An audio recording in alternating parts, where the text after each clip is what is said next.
Korea's current account surplus hit a record high last year, but tumbling imports continue to raise concerns that the surplus trend is most likely due to a sluggish domestic consumption. Our Hwang Ji-hye has the details.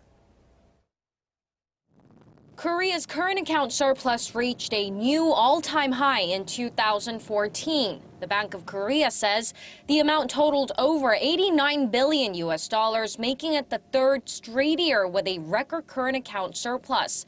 It's not all good news, though, as slowing exports coupled with a drop in imports is pointing to a current account surplus trend that largely stems from sluggish domestic demand.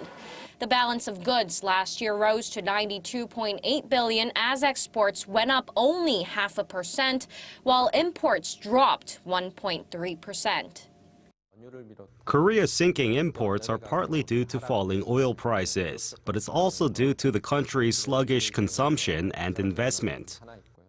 The pace of export growth in goods was also the slowest since the height of the global financial crisis in 2009. Exports then dropped almost 16%. And a new report by the Korea International Trade Association shows that the country's exports are increasingly losing their status as a dynamic growth engine. The rate of exports contribution to growth stood at 37.7% in 2013, down from 51% a year earlier. The figure is also the lowest since the 2008 global financial crisis.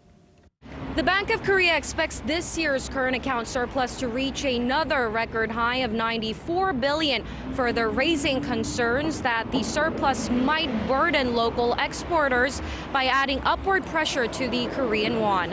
Hwang Ji-hye, Arirang News.